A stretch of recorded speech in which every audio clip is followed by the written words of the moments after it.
Hi guys, so got another little video, and today we are going to be learning about fuel delivery. We learned how air gets into your car, now we need to know how fuel gets into that pesky old engine. Oh, that's my marker. So here is an overview of your basic thing. So this here is your engine right here. So, oh, it's reversed. I forget about that. So let's pretend this here is the fuel pump. So if there's an imaginary line here, this connects to your gas tank, which of course holds all your gas. So it pumps. So the fuel pump, well, it pumps fuel. Now there's some cars like old F-150s that got 3 miles to the gallon. A lot of times old trucks like that. Hey, Ultra's right below the camera.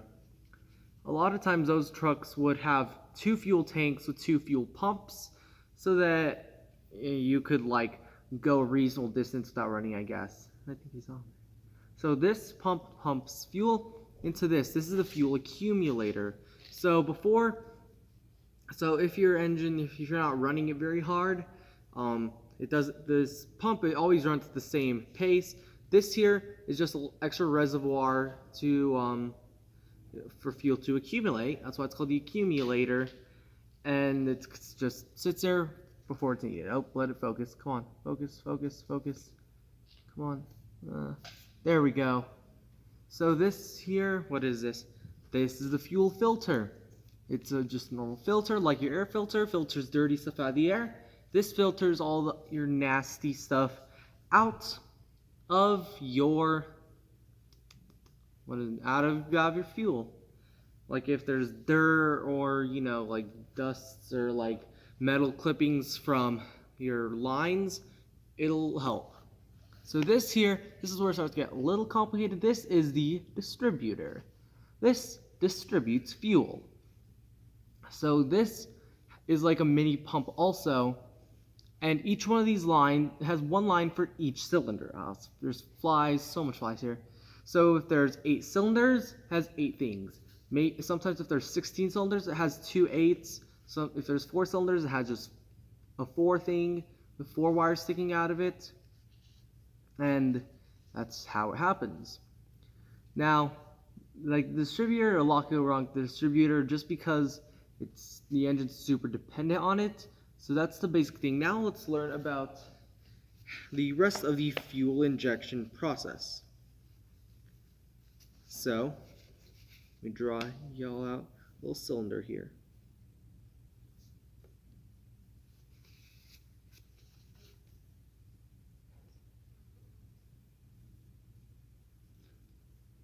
I really hate these stupid flies.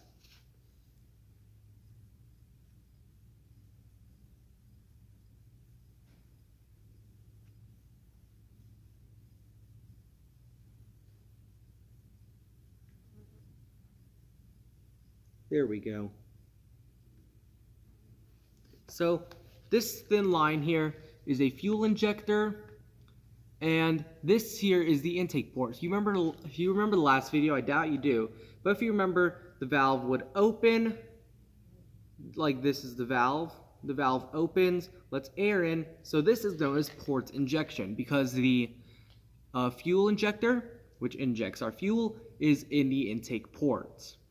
And this helps with carbon buildup.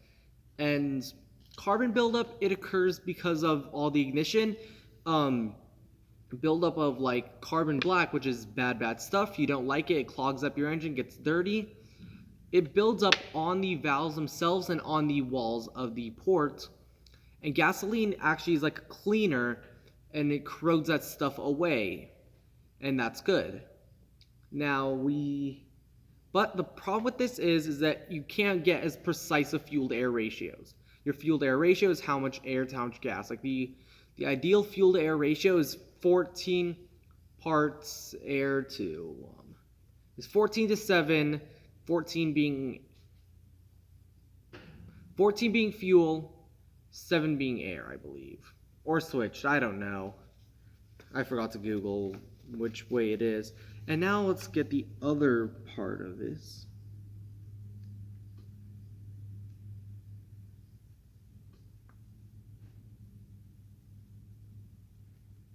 So, as you see, I kind of scaled it down a little. Let's just pretend there's a piston I forgot to draw. When this is your intake valve, it opens, air comes in, but your fuel injector is in the cylinder itself. This is known as direct injection because it's directly injected. Pretty self-explanatory. Car guys are good at naming things, unlike historians. Historians can't name shit. They called a war that lasted 9 years the 7 Years' War. Fuck. So this, you could get more fuel because you could put more in, and you don't have to worry about timing it right with the ignition and the air coming in with this. But carbon buildup happens in here, clogs stuff up, and if you don't manage it right, if you don't put like some sort of injector cleaner in your engine every few years, it will build up. It won't be good. So, but the cool thing that's happening nowadays, it's pretty expensive, it's pretty new, it's only in high-end cars. Some companies are doing both. Sometimes there's a fuel injector in the port and in the cylinder, so you could optimize your perfect amount of fuel and air. So let's look at the anatomy of a fuel injector.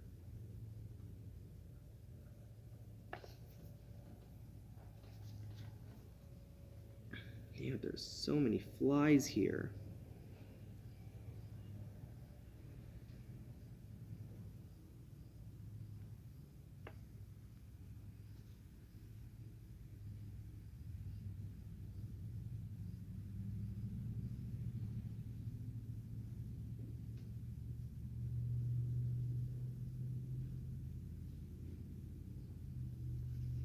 So, try to stick with me. This is a pretty messy drawing. This is what a fuel injector looks like. So as you can see, this little part here, it's kind of like a valve. Like the valve's in the engine, but it's not operated the way a valve is with that cam and that spring and all. We'll talk about that, the valve train, later. But, so how this works is this little thing with the squiggly lines, this is an electromagnet. What the electromagnet does is whenever the cylinder needs to put fuel in, this electromagnet activates, which makes this valvey thing here move upward, which leaves space for the fuel in the fuel reservoir, which is like this line here that has nothing in it on either side. Fuel is waiting in there. That's called the fuel body. When it lifts up, it has air room to go down. It goes down, and then when that electromagnet disengages, there's a spring in here that I forgot to draw that pushes it back down and it rams that fuel down.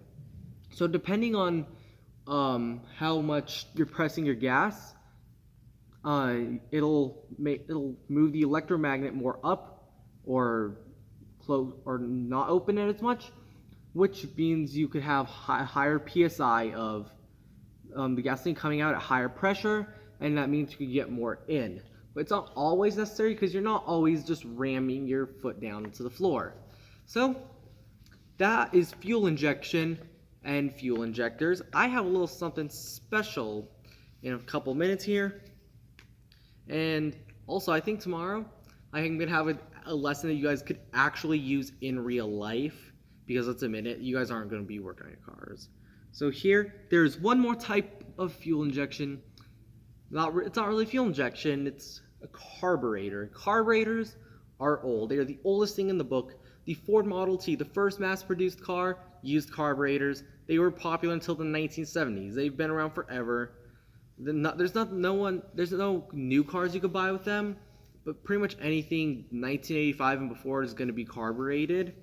So let's see how it is. So if you remember air intake, doubt you do once again, you'll have remembered the throttle body, the air filter, all that. Forget all that for a carburetor. A carburetor, this is what it looks like from the side.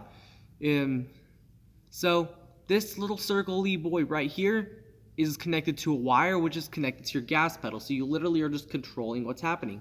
When you press it, this side goes up, this side goes down, it twists, which makes it kind of like this. Wait.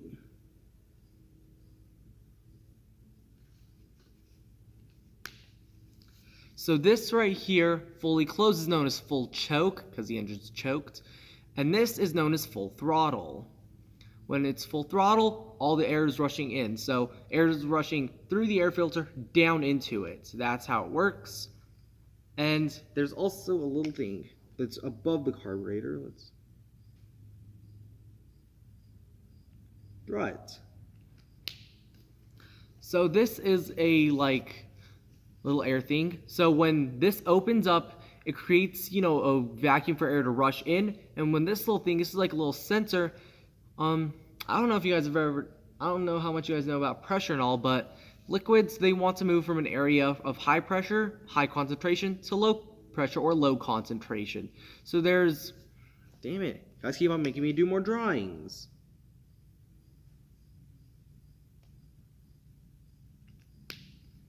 So there's little fuel reservoirs in here, and when air rushes in, this high concentration area of gasoline wants to go to the low. So if not as much air is going through, and when you're in full choke, not as much is coming in, is leaving this little fuel reservoir. But when it's open, more is coming in.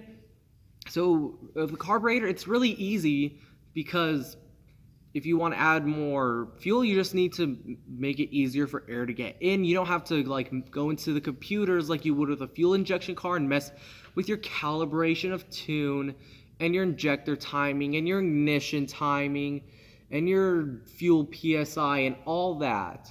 This pretty simple, but you have a pretty high floor, but also a not very high ceiling. With fuel injection, low floor, high ceiling. So it's kind of like that. And now, to demonstrate this next part, I have a little something that's right behind me. Because my dad, of course, is a car boy. He has a carburetor. This is the carburetor right here. This is what they look like. They normally sit on top of the engine. So the engine right here. And the air filter is right here. So, let me demonstrate this. Let me take this off. This right here is your throttle. It's connected to the throttle cable. So if I move this, it's this one. So if I do this, it opens them. Here, let me show you on top. So if you look at this, notice these little circly things in there. Those are like the little things that sense your pressure. Oh, stuff's falling apart. So if I take this, so I think you could kind of see things opening and closing. This is what's known as a 4-barrel carb. So if you notice, if I do it lightly, that's like you pressing your gas lightly, only 2 of the barrels are opening. But if I go a little harder with it, all 4 barrels open. This means that you could have just a little bit of air for small, regular, normal driving. But if you want to go balls to the wall, you can. Look, my hands are dirty. So, yeah, I can't really grab my camera. There's no one here to help me. Here, let me see if I could get you guys a little better view. So here. So let's see, look. You can see it opening. So look. Full throttle. Oh, let off the gas. Little bit of throttle, little bit of throttle, little bit of throttle. Bam, more. That's how it works. See? Cars aren't scary. They are when they're about to crash into you, but here, let me see if I could stop this.